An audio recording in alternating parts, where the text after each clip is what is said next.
There I am. Looks like I'm live now. Just want to make sure it's coming up on YouTube. What's up, everyone? Let's see here. Alrighty. So yeah, I haven't done one of these in a little while. How's it going, George? I got Teely here to make me look good. But yeah, I haven't done one of these in a while, but I'm pretty excited to get back on the live streams. It's really weird. Woke up this morning. It's super cold out in Florida. Um, I think I'm coming down with something. Like I feel that beginning stages of a cold or something. So I drank a bunch of orange juice, drank some green tea. So that probably means I'm gonna have to pee really badly in like 10 minutes, but that's fine. Um, but yeah, I usually do these streams for people that support me on Patreon or people that have donated through PayPal. But I wanted to do one that was open to everyone because I want more participation. I want to be able to interact with you guys more. I want questions, but I also have a bunch of studies to go over just in case things are a little dull. Um, but looks like a few people are watching right now, which is good. And feel free to ask me any questions about anything whatsoever. I'm really just here to have fun and interact with you guys. But I do have studies here that I want to get into, some interesting stuff. As you guys know, I'm always following new psychology research, and I have like a whole feed set up of different blogs and press releases and scientific websites because I'm always trying to keep my thumb on the pulse of what's happening in psychology, and I'm just always trying to update my knowledge about it. So I collected a bunch of studies that I'm going to talk about today. Probably won't get through all of them, but I at least want to get through some of them. I took some notes here, and I think I'll just dive right into it. This first study I came across was how psychotherapy for depression changes the brain. It was published in the journal Psychiatry Research Neuroimaging. And it was a systematic review, a meta-analysis of a bunch of different studies of people that have done cognitive behavioral therapy and also psychodynamic therapy, which are the two big giants in talk therapy. Lots of evidence for both of them. But this was a really interesting study because it looked at changes in the brain after people have gone through these therapy sessions. And what they found was they looked at 17 different scientific papers, and they found a consistent pattern that showed that after talk therapy, there was decreased activity in the amygdala. And as you guys probably know, the amygdala is part of the brain that's usually associated with emotional responses, fear, and anxiety. And they found a lesser response after people have gone through therapy. I'm going to read a quote from the article here. After CBT, patients with major depression showed less activation in the amygdala and the left precentral gyrus. I hope I'm pronouncing that right. I'm not a neuroscientist. This area is in the brain's prefrontal cortex, which is involved in thinking and reflective processes. People who are depressed exhibit more activity in these areas during emotional tasks, which appears to reflect their tendency to overprocess and ruminate on thoughts and worries. As such, the reduction in prefrontal cortex activity after therapy may indicate the effectiveness of therapy in discouraging such negative thinking styles. Taking things for what they are rather than using them as a springboard into contemplating a worst case scenario. And what they also found was that there was stronger connections between the amygdala and the thinking parts of the brain, the prefrontal cortex. And the connection between the thinking parts and the feeling parts of the brain are usually associated with emotional regulation and being able to to to regulate your emotions through different thinking styles. Of course, in CBT, there's cognitive restructuring, reframing, which is a common tool used in psychotherapy. And being able to change your thinking is a way to regulate your emotions. And people that don't have many connections between the thinking and feeling parts of their brain usually have their emotions run wild. It's hard to control your emotions when they are separate from your thinking, separate from being able to regulate them through thought processes. So when you have more connections between these two parts of the brain, it usually means that people are better at regulating themselves. And this study shows that psychotherapy does actually increase the connections between these two parts of the brain, which is really interesting because we know that CBT and psychodynamic therapy are effective. Usually, they measure that by people reporting less symptoms of depression or anxiety. But this actually confirms it on, a neuroscientific, neurological level.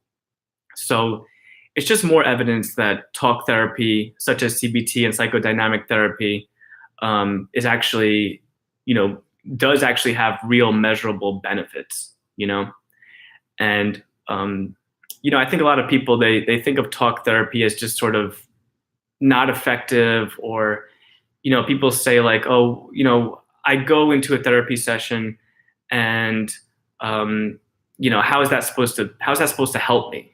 Depression is, biological to some extent. So how is just talking about things going to help me? But the truth is that, we do have control over, to some extent we have control we can rewire our brains to some extent. And this just shows that these talk therapies actually do create measurable differences in the brain. So I think that that's a, really powerful evidence that talk therapy isn't just some mumbo jumbo, but it's actually something that does have measurable benefit. Neuroplasticity, yes, yep. Can you upload links to the articles you'll be talking about? Oh yeah, you can find them all in fact, in this video, I have it in the description, links. And if you click that, there's a whole list of all the studies that I've collected over the past month. And the first one is how psychotherapy changes the brain in depressed patients. So you can look that up. You can find the links there. This actually reminded me of a quote too, and it's a Deepak Chopra quote. And usually I'm kind of more of a rational skeptic person, and I'm not really too big on Deepak Chopra, but he has a great quote called where he says, "To think is to practice brain chemistry," and I love that. To think is to practice.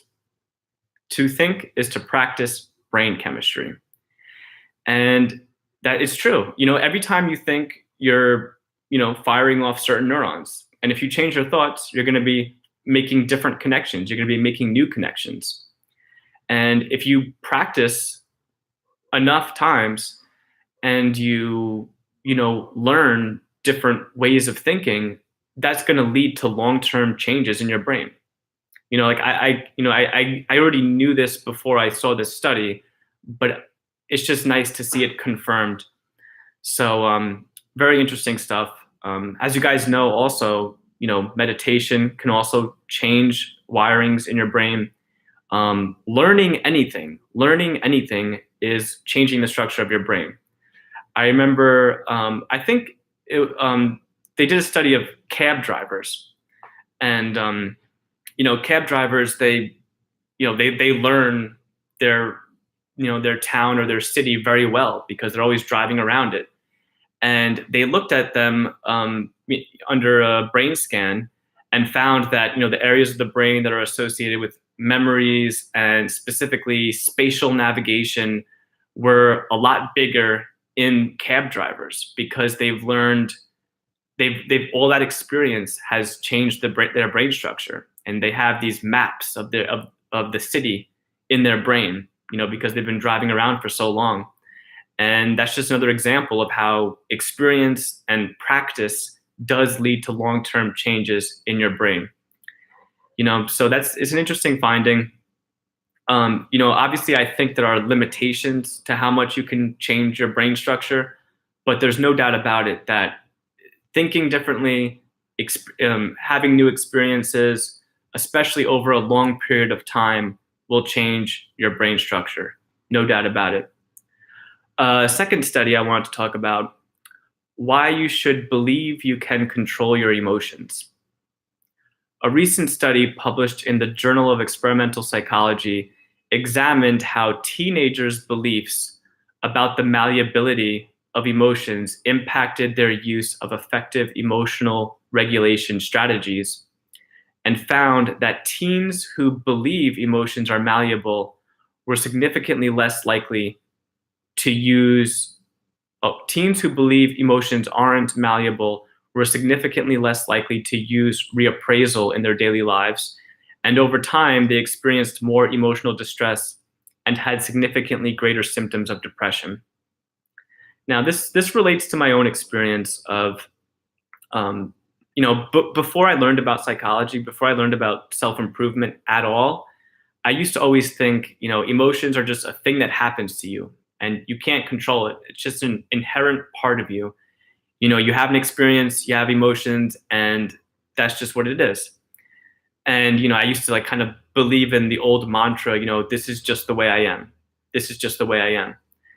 And clearly, having a belief that this is just the way I am is going to make you way less likely to want to try to change yourself. Why would you try to change yourself if that's just the way you are?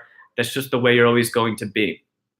So there's no incentive to learn tools or techniques in psychology to regulate your thinking or regulate your emotions. And the first thing I really learned in psychology that changed the way I went about life was that I actually do have control over my emotions and over my thoughts and over how I experience things. I actually do have a choice to some extent, and I actually do have the power to change how I respond to things.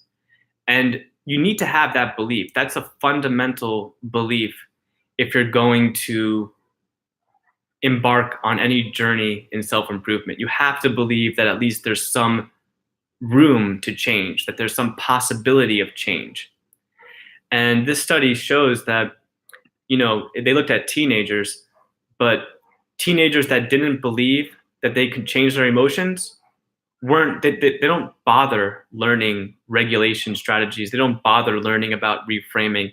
They don't bother learning about meditation or any sort of psychology tool to help them actually regulate these emotions.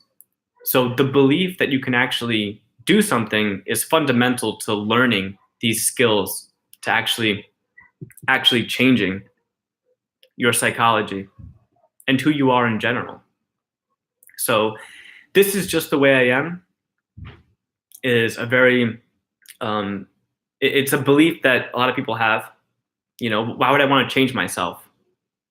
But you have to fundamentally believe that you can change before you even learn the tools, before you give them an honest shot, before you actually try them out, experiment with them, and learn these skills that actually do give you the flexibility to regulate your emotions and regulate your thought patterns and regulate your behaviors and regulate the results that you get out of life. Let me see, Lisa, I think if meditation emotional regulation should be taught in schools. Oh yeah, absolutely. Yeah, absolutely. I wish I knew these things, way back when. You know, I there should be a class that teaches you these things, and it doesn't even have to be. You can teach elementary school kids this type of stuff. It's simple. A lot of psychology and self improvement is painfully simple. The real hurdle is just actually learning it and actually practicing it. And a lot of children don't know about these skills. They don't know about meditation or regulating your emotions or having control over your thoughts or any kind of mental health skills. So, have a class in elementary school, have a class in middle school, high school. And then when people graduate high school, they're already going to have these skills for handling the world better. Daily practice is key. Practice is key for sure. For sure.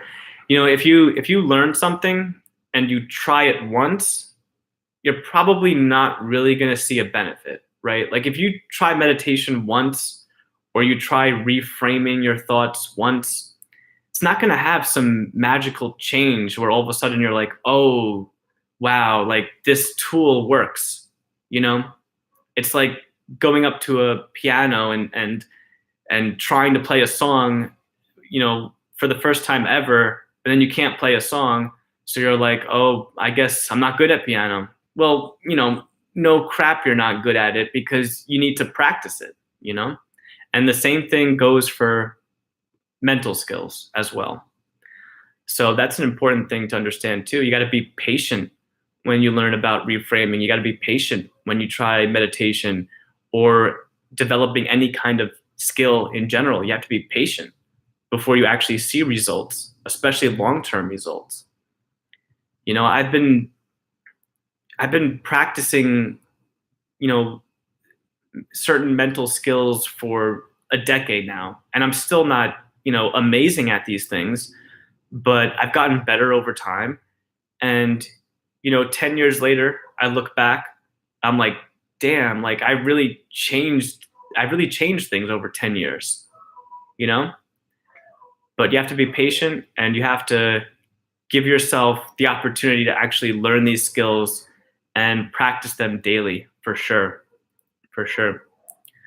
Oh, and so to lessen emotional distress, you have to first believe that you can, or you won't bother learning these tools and techniques for actually managing them. And just so you guys know, I do have an emotional intelligence toolkit available for free. A bunch of, I don't know if you guys know, I have a bunch of self-improvement ebooks available for free at theemotionmachine.com/free self improvement downloads. So theemotionmachine.com/free self improvement downloads. And I have about 9 ebooks up there.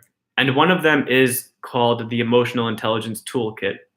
And it talks about a variety of different tools you can use. Acceptance. Acceptance is a tool. Learning to accept emotions and observe them and not respond to them, that's one tool. Reframing emotions, reframing negative thought patterns, that's another tool. I talk about how creativity is a way to manage emotions. I talk about the importance of having a support group and being able to talk about your emotions with others. That's another option. We have so many options available to us when we feel negative. There's so many different directions you can go in, and different tools will work depending on the situation. So I recommend people learn a variety of tools so that you have an option. You always have an option. You feel down. Okay, let me just try observing my sadness. Let me try observing my grief or my anger. Okay, maybe that doesn't work. Doesn't always work. Maybe it's better to reframe why you feel that way, or analyze that emotion. Where's that emotion coming from? What's causing it? Sometimes that will work. Sometimes it won't work. Maybe try channeling your emotions in a creative way, writing, painting. For me, it's making music. When I'm really down and I have no motivation to do anything whatsoever, I make music. And that almost always, for me at least personally, is a really good way for me to regulate emotions when I'm out of options. Um, Talking to someone, another option. Distraction is an option. I actually consider distraction a tool in emotional intelligence. I wrote an article a while back called Healthy Escapism. When sometimes you get home from a really bad day and just, frustration and stress and dealing with, aggravating people. And, sometimes you just want to put on a movie, you put on a funny movie, or you listen to music, listen to music to change your mood. Listening to music, that's another tool. So there's all these options available to us. And the more options you have, then the more choices you have when when you find yourself in a negative state. So yeah, definitely check out the Emotional Intelligence Toolkit. I think I have about 8 different tools that I talk about in that ebook, and any one of them can be helpful depending on the situation. Okay, let me move on to another study here. This one I just came across a couple days ago.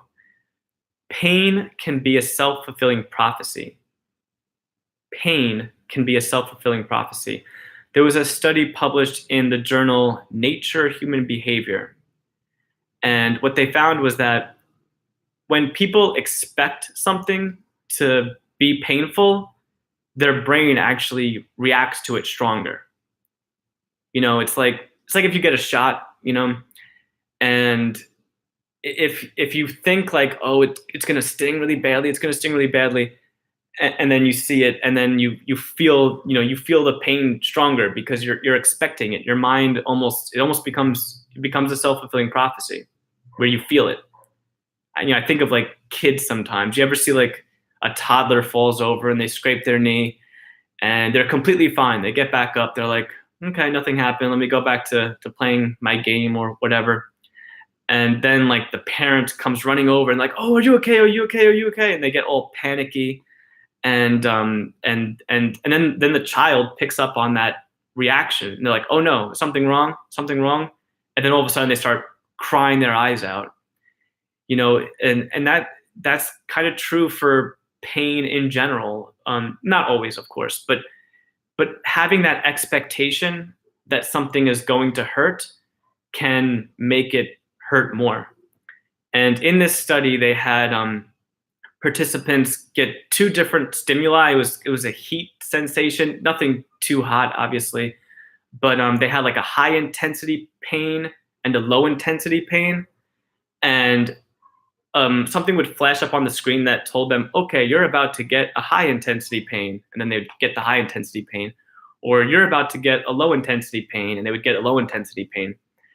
And then they would do a few trials of that, and then they would switch it up. They would say, okay, you're going to get a high intensity pain, but then they would give you the low intensity pain. And even though people got the low intensity pain, because they were told that they were going to get the high intensity pain, their brain lighted up just as if it was a high intense pain, but it wasn't. And they found that even when this happens over and over again, like you would think like, oh, someone says, oh, this is going to hurt really badly, and then it happens to you, and you're like, oh wait, that wasn't so bad. But in the study, even over multiple trials, people still got tricked. They still got tricked into thinking that the high intensity pain was the high intensity pain. And they did brain scans showing that people responded to the high intensity pain stronger, even when it was a low intensity pain, technically. So I thought that was interesting. Pain can actually be manipulated mentally. It's actually a very subjective phenomenon. There's a long history of people using hypnosis as anesthesia, before surgery. And that's just an example of using the power of suggestion, using the power of your mind to relinquish pain, to diminish pain.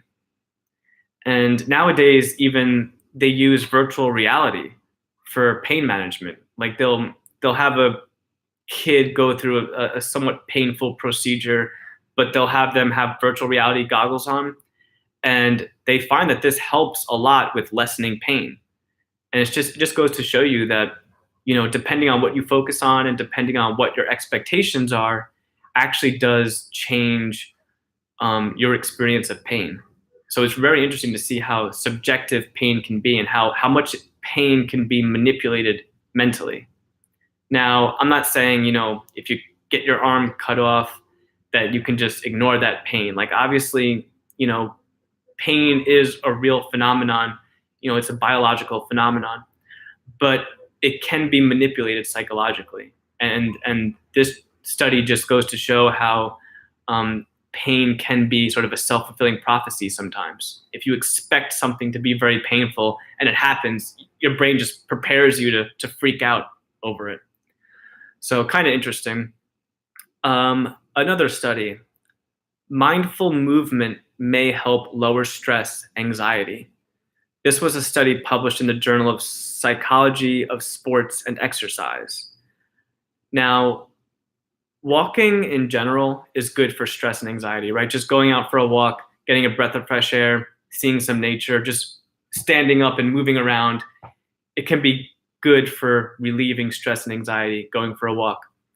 But this study also found that when people were instructed to do mindful walking, which is essentially, just paying attention to the sensations of walking.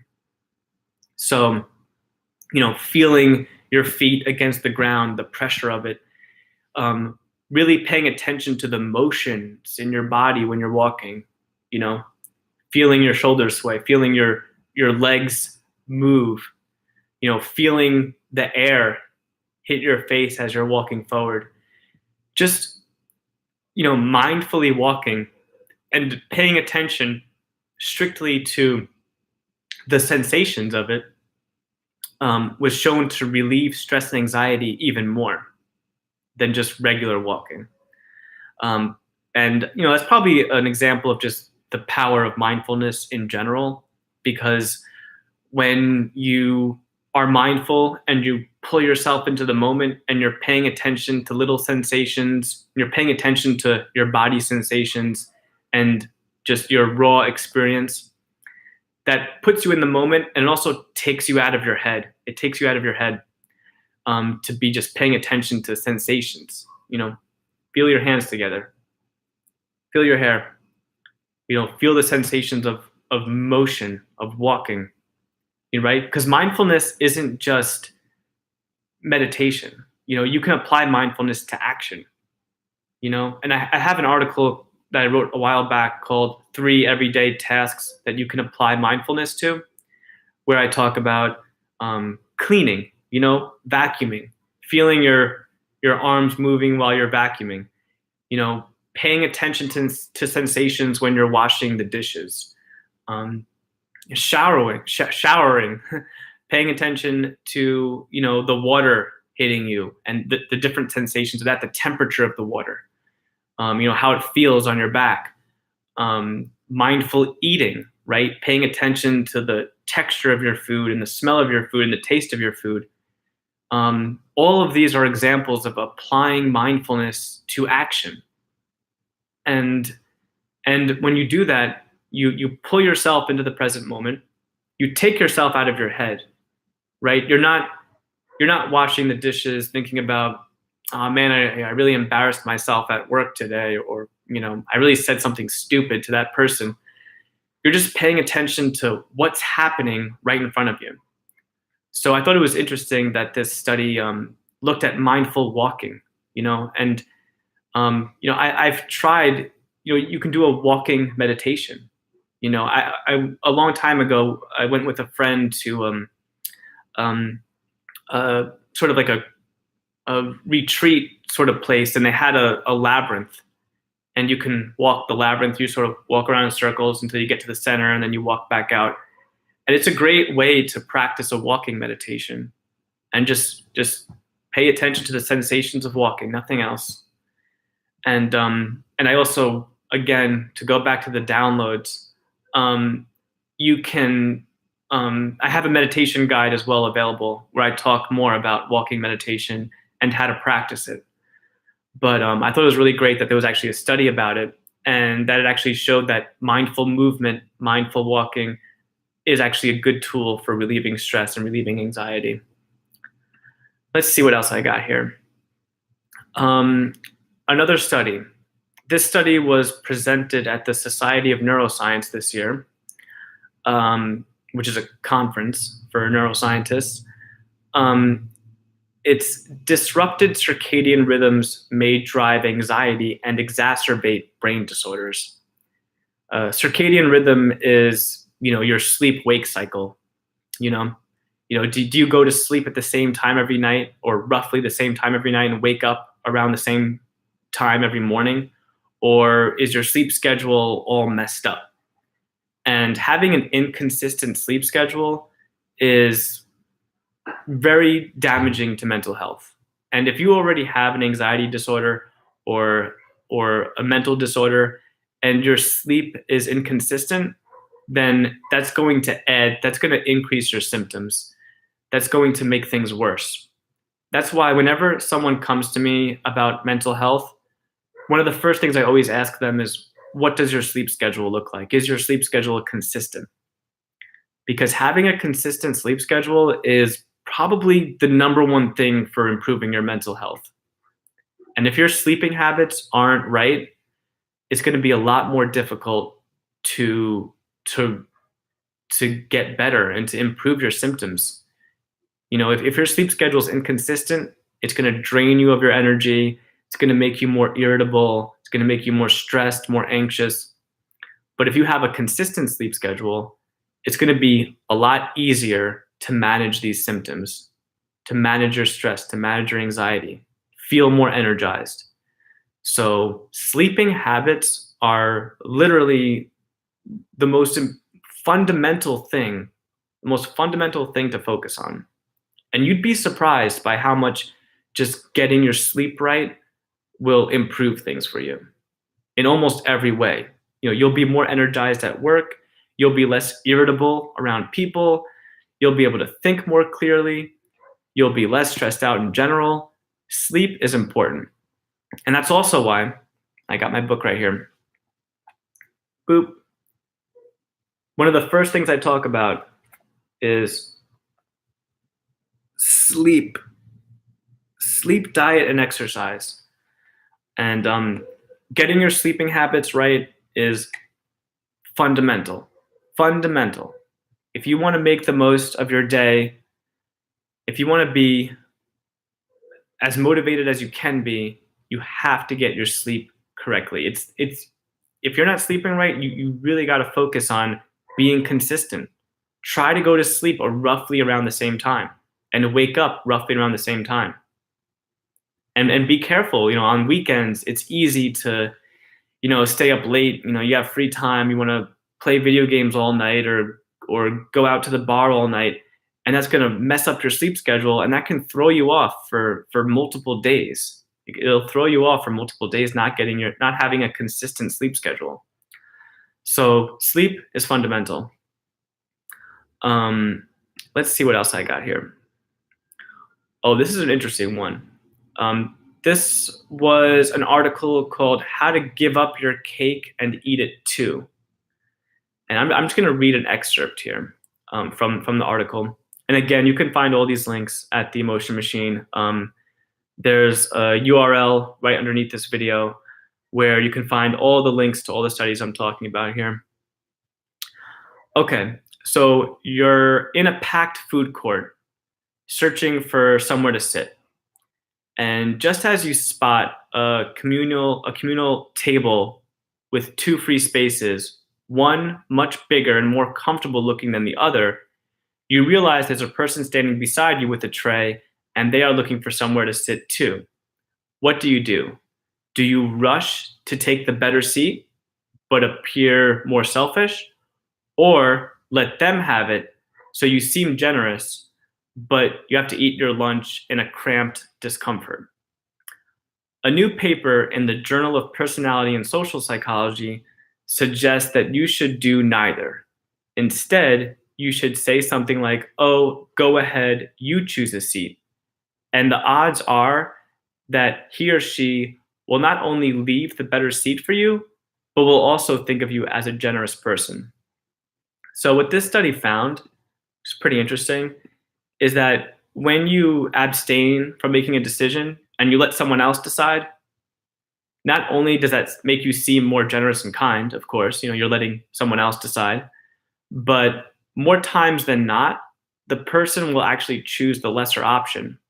So you'll get not only the appearance of being a generous person, but you'll also actually get the material benefits. It's like if you have two slices of pizza and one of them is a lot bigger than the other, and you say, "Hey, which slice of pizza do you want?" According to this study, many people will actually choose the smaller slice of pizza, not because they want that one necessarily, but because they probably feel bad taking the obvious better choice. So when you give people the choice to make a decision, when there's clearly a better option, a lot of times people out of generosity will take the lesser decision and leave you with the better decision, even though you're the one saying, "Hey, you can choose whatever slice you want, choose whatever slice of pizza you want." So that was kind of an interesting study. They called it well, the title of the article was "How to Give Up Your Cake and Eat It Too." Of course, that can vary, depending on the person. There's probably some people that will just always take the better choice because that's them. But more times than not, when you offer people two choices, you say, "Hey, you can choose. You can choose which candy you want. You can choose which slice of pizza you want. You can choose which seat you want." People will, many times, people will choose the lesser option and leave you with the better option. So you get to do something nice for someone by giving them the choice, and you get the material benefits. But obviously, that can depend on people. But I recommend trying that out. The next time that you're offering someone, you have two options, and one of them is clearly better than the other.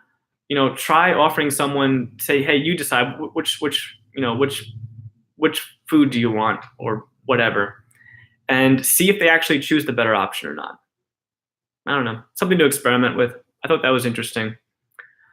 Another study here: the illusion of multitasking boosts performance. The illusion of multitasking boosts performance. Very interesting. Most psychologists agree that multitasking can hurt your performance because it's difficult to focus on doing more than one thing at once. Usually, what we think of as multitasking is usually just switching back and forth between different tasks. However, a new study published in Psychological Science discovered that the mere belief that we're multitasking can actually boost performance.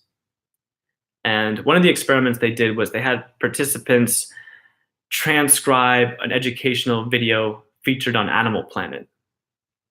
However, one group was told they were being tested on just their learning abilities, while another group was told they were being tested on both their learning abilities and their writing abilities. And they found that the group that was told that they were doing multiple things, that they were being tested on both their learning and writing abilities, actually ended up taking more accurate notes, and they scored better on a comprehension test afterwards. So even though they're doing the same exact activity, the group that was told that they are doing two things at once actually performed better than the group that was told that they're just doing one thing. And the lead researcher here says, in today's society, we constantly feel like we are juggling different activities to meet the demands on our time, both at work and at home. So it feels like multitasking is everywhere. we find that multitasking is often a matter of perception that helps rather than harms engagement and performance. Thus, when we engage in a given activity, thinking of it as multitasking could actually help us. So that's kind of interesting that when people do an activity and they feel like they're accomplishing multiple things at once, they actually end up performing better. Now, why is this? The researchers don't really know exactly what the effect is, what the mechanism is that causes this. Perhaps it is because thinking of yourself as multitasking makes you push yourself harder and increases your effort and focus, and that's why it leads to better performance. Or maybe you feel more accomplished when you frame it as multitasking.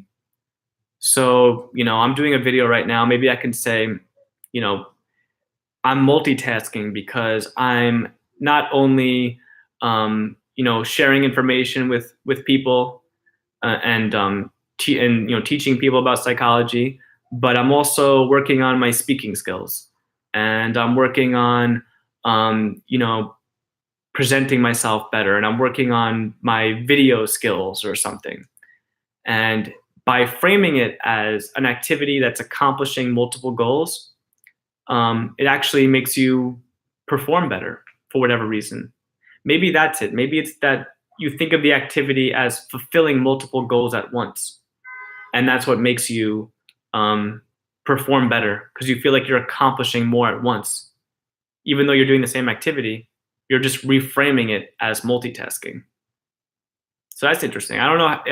Maybe there's a way, think about how you can apply that to your own work.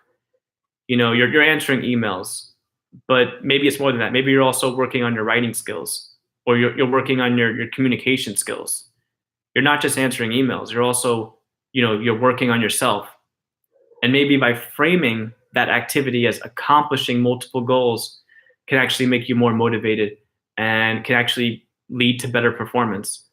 So that's another interesting study. I got a few more here. They're not as interesting, but I'm going to burn through them really quickly. One of them is strangers smile less to one another when they have their smartphones. And this was a study published in Computers in Human Behavior. And they had people sit in a waiting room together. And this was part of the experiment, but they didn't know they were being experimented on. They were just sitting in a waiting room. And some of the participants had smartphones, and another group didn't have smartphones. They said, you have to leave your phone here and then go into the waiting room. And they found that people that didn't have the smartphones actually spent more time smiling to the stranger that was also sitting in the waiting room with them. So, and the reason is, obviously phones, social media, having a smartphone, it can be distracting, obviously. So, people are just looking at their phones rather than interacting with people or smiling at people or having a discussion with them. But also what they theorized was that when someone sees you looking at your phone, when you're sitting with someone, it signals disinterest. When people see you looking at your phone, they think, oh, they don't want to talk to me, or they're busy, or they're not interested in me, or they don't like me. They just want to look at their phone. So when people don't have their phones available to them, there's no signal of disinterest.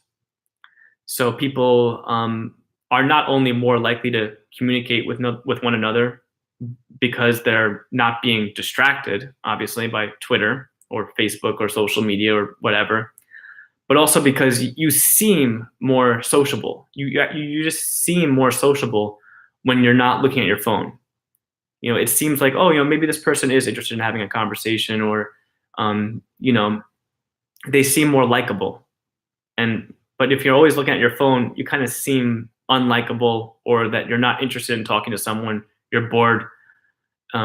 So one of the many examples of how smartphones can be hurting our social interactions. And I always try to make it a point when I'm out with someone at a bar or a restaurant or a music show or on a date. I always leave my phone in my pocket and I try not to look at it at all. You know, even if I get a text message, I'll just be like, okay, whatever, I'll look at that later. And, just be in the present moment, right? Like you don't always have to be looking at your phone. Now, I get pissed off when I see people looking at their phone constantly. I'm out eating lunch with someone and they're just looking at their phone. I'm like, oh, okay, well, I guess we're not talking today. But yeah, that is tough for ADHD. With the phones, I suppose, it's a challenge. It's a challenge, to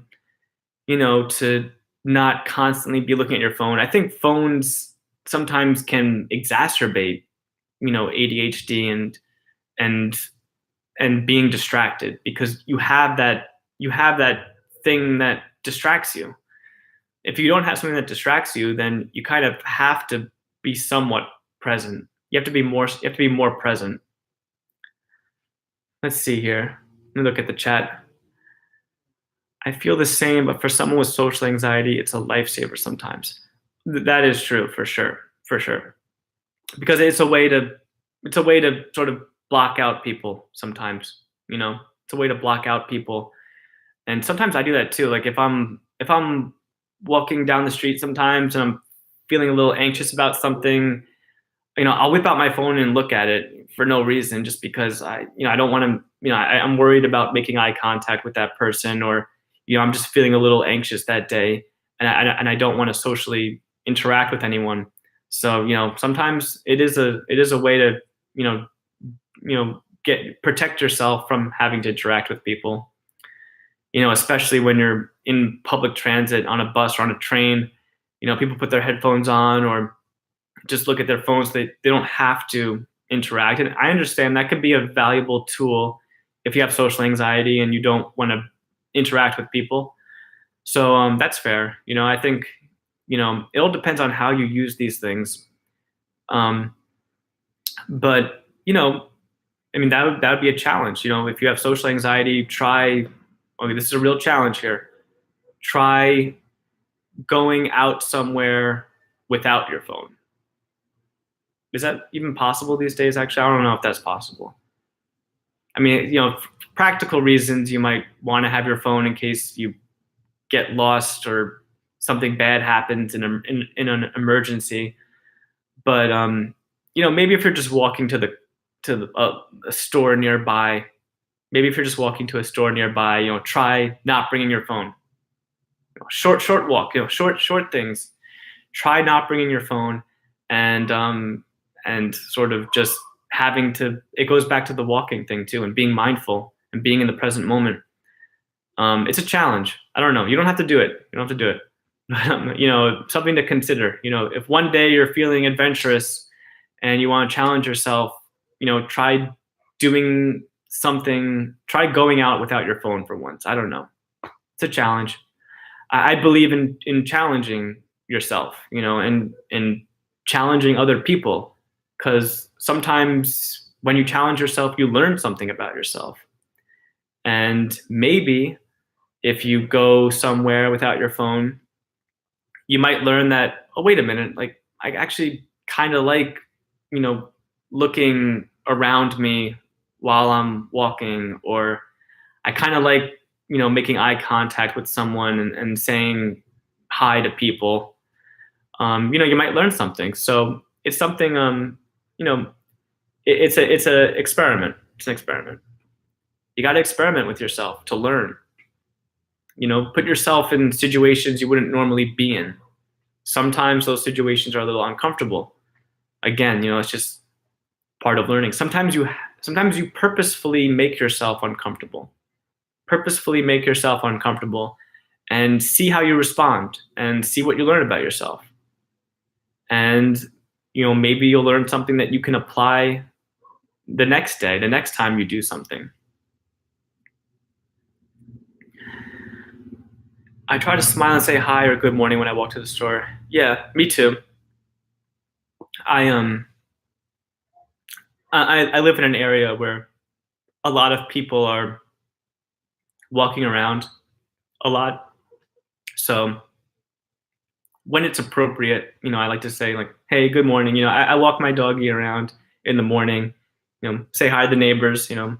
Sometimes that's the only thing you say to them. You have a relationship with the person across the street or whatever, and the whole relationship is just saying, "Hey, good morning." You know, nice day we're having. And sometimes I like those relationships. I like simple. I sometimes call them 10-second relationships, but that's like more if a random acquaintance that you only see once. But sometimes you have those long-term relationships that are literally nothing more than saying hi, how are you, every day for 10 years. Interesting thing. But it's nice still. Like you feel connected to people when you just say hi to your neighbor or whatever. you know but it's interesting, right, that you never have like a meaningful conversation with this person whatsoever. Sometimes I don't even know these people's names. I don't even know these people's names, and I see them every day. I'm like, hey, hey, hey, hey. Just because you recognize their face and they recognize your face, and you guys pass each other at the same time every day, and it's a type of relationship, but it makes you connected too. You feel connected to that person, you know, and you actually kind of care about them in a weird way too. Like if you saw them getting in trouble, you'd probably help them, even though like you don't even know their name, or you don't even really have that much of a relationship with them besides saying hi. But it's meaningful. It's small, but it's meaningful. Let me see what else I got here. A couple other studies. I'm gonna whiz through these a little bit. Um, Family school support makes kids more likely to stand up to bullying. This study found that it's not really that interesting. It's kind of common sense, but people that have healthy relationships at home, kids, were more likely to intervene when they saw someone else being bullied. And I guess that's just self-esteem and confidence. If you have a good background, if your parents treat you right, and your teachers treat you right, you feel good about yourself. So if you see someone in trouble, you feel capable of helping them. uh, Not that really interesting. It's kind of common sense, but I saw that study recently. um, and I have one other study, again, kind of common sense, something that I've talked about a lot. um, Daily micro breaks and job performance. Um, this study found that for at work, for people that are usually unengaged at work, or get stressed out easily at work, taking short micro breaks, especially if it's socializing with someone for 10 minutes, or going for a walk, or doing something relaxing for 10 minutes, laying down listening to music for 15 minutes. These type of cognitive micro breaks are a good way to re-energize yourself, and then they were shown to improve job performance. And in this study specifically, they were looking at salespeople, and they actually found that people that took these daily micro breaks throughout their day actually performed better on the job and had a better performance when it came to sales. Common sense, kind of. Again, I talk a lot about taking breaks, especially in the bookie. Whole chapter on stress and relaxation. Um, I'm all about micro breaks. I don't work for more than 45 minutes at a time. After that, I'm like, I'm getting a little stressed out. Let me play a video game for 10 minutes. Video games are a good way of, for me, it's a good micro break. Get my mind completely off of work and just play some games.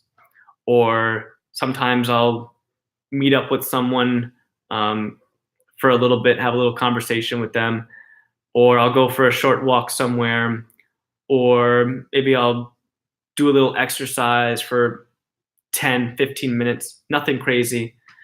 But, giving yourself, those little breaks, micro breaks, is a great way to just get your mind back on track, refocus, re-energize, and then I jump back into work and I'm good as new.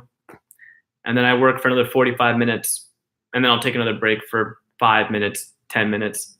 Sometimes I only take a break for 5 minutes, depending on what it is I'm doing or what the break is.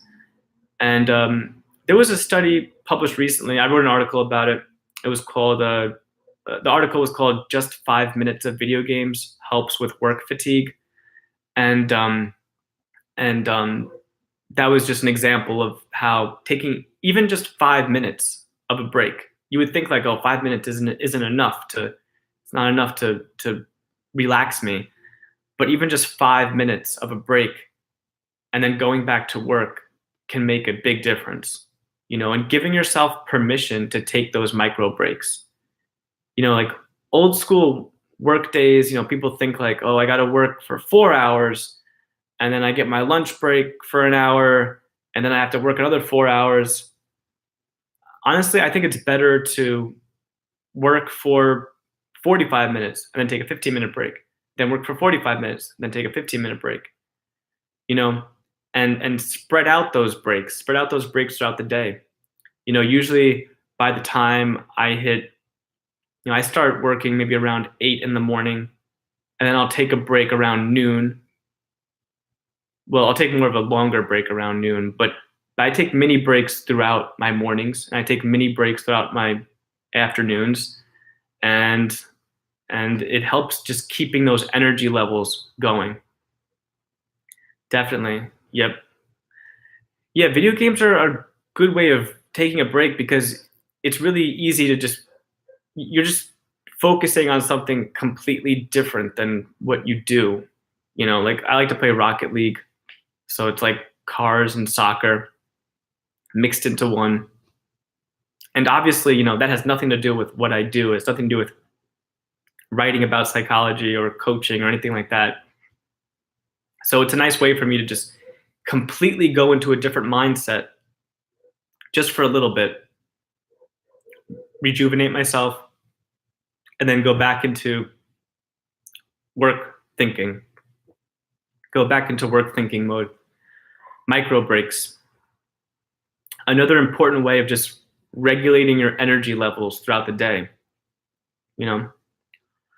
But wow, I actually think I covered all the studies I wanted to get into. But I'll hang around for a little bit longer if you guys want to ask me a question about anything whatsoever. What's my favorite baseball team? Mets. No one asked me that. I'm just pretending that was a question. Speaking of the Mets, DeGrom won the Cy Young Award. Fantastic, phenomenal baseball season, phenomenal pitching. So the Mets won something this year. Gotta hold on to the good. Yeah. Football team. I'm from New York, so I like the Giants and Jets pretty equally. I lean a little bit more toward Giants. Both of them are bad this year. My dad has always liked the Packers, so I do like the Packers. And as soon as I get off of this, I'm going to turn on the Packers-Seahawks game. But yeah, I like the Packers. I like players. I like Russell Wilson too. On the Seahawks, he's I respect players, especially a lot of the quarterbacks that have been around for a while. But yeah, football, I follow a lot of different teams, slowly because football only happens like once or twice in the week, so you get a chance to kind of watch multiple teams. So it's easier to follow multiple teams. When it's baseball, it's like pretty much just watching Mets games because that's my team, and I don't have time to watch, multiple baseball games in a day. That's insane, especially since baseball goes on forever. But the good thing about baseball is I can keep it on in the background. So I just I'll have the game on in the background, and I'll do some social media-ing, and just tune into the game when it gets interesting. Football is nice like that too, because football has breaks. They have like the plays. So if there's a turnover or whatever, I get a chance to answer an email real quick or do something in between plays. Have you got a comment for those that say emotional intelligence is not a scientific discipline? Jordan Peterson said it does not exist, along with self-esteem and grit.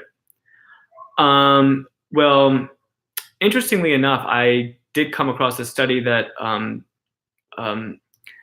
that they came up with a new measure for emotional intelligence in the workplace, and they actually found that it predicted certain aspects of job performance outside of IQ or cognitive ability. A lot of people say that emotional intelligence can just be encompassed within IQ. But I think emotional intelligence is definitely a thing. I don't know if we have the best measures for it, but I mean, think of it this way. You can think of someone who's like really good at math and really good at science, but sucks at relationships. I mean, that's the difference between being really intelligent in an academic cognitive sense and being kind of stupid in like an emotional intelligence, social intelligence sense. Coming up with measures for these constructs is always difficult, but I think theoretically you can easily see how they're different things. Jordan Peterson says self-esteem doesn't exist. Maybe he's saying that there's not good measures for it. I mean, self-esteem obviously exists. I mean, there are measures. There are a lot of different measures for measuring self-esteem. Self-efficacy. So grit is a newer concept, probably more difficult to measure. And of course, here's the thing about psychology. Some psychologist comes up with a construct for something, and then they write a book about it, and then it becomes a huge fad, right? It becomes a huge popular thing. So everyone's like, oh, grit's the thing you need. Grit's the thing you need. Emotional intelligence is the thing you need. Emotional intelligence is the thing you need. I think psychology sometimes suffers from too many concepts because everyone wants to like take something and make it something new. But self-esteem exists, and emotional intelligence exists. If you want to call it something different, call it empathy or call it social skills or whatever. Like, you can always choose different names for all these different things, and it's just talking about the same thing. Like, does Jordan Peterson believe that empathy exists? Probably, right? Well, empathy is related to emotional intelligence. So, if you want to call it empathy and not emotional intelligence, whatever. But psychology has too many concepts in general. And Jordan Peterson, I mean, I enjoy him, some aspects of him. But let's face it, he gets into a lot of woo-woo stuff too. I mean, he talks about, he still dives into the psychoanalysis, and he talks about,